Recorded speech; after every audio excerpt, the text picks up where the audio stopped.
ప్రభాస్ మరియు దర్శకుడు సందీప్ రెడ్డి వంగ తమ ప్రతిష్టాత్మక ప్రాజెక్ట్ స్పిరిట్ కోసం సిద్ధమవుతున్నారు. ఈ చిత్రం ఇంకా అధికారికంగా ప్రారంభించబడలేదు మరియు షూటింగ్ తేదీ ఇంకా మూసివేయబడలేదు.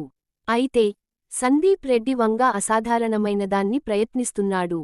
షూటింగ్ మరియు చివరి ఎడిట్ కోసం వేచి ఉండటానికి బదులుగా అతను ముందుగానే బ్యాక్గ్రౌండ్ స్కోర్ను రికార్డ్ చేశాడు. సంగీత స్వరకర్త హర్షవర్ధన్ రామేశ్వర్తో కలిసి పనిచేశాడు. అతను యానిమల్ కూడా చేశాడు.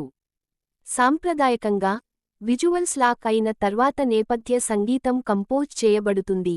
వంగ ఈ ప్రక్రియను తిప్పికొట్టాడు. ముందుగానే స్కోర్ను ఉంచడం ద్వారా ఖచ్చితమైన లయ మరియు ప్రభావంతో సన్నివేశాలను దృశ్యమానం చేయడానికి, చిత్రీకరించడానికి మరియు సవరించడానికి ఇది తనకు సహాయపడుతుందని అతను చెప్పాడు.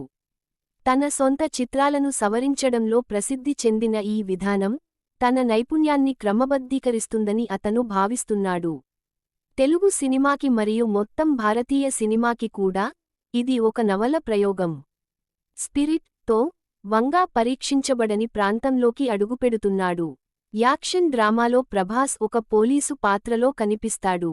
Korean super star Don Lee ఈ ప్రాజెక్టుకు అనుమతి ఇచ్చారని బలమైన ప్రచారం జరుగుతోంది. అయితే అధికారిక సమాచారం ఇంకా రాలేదు.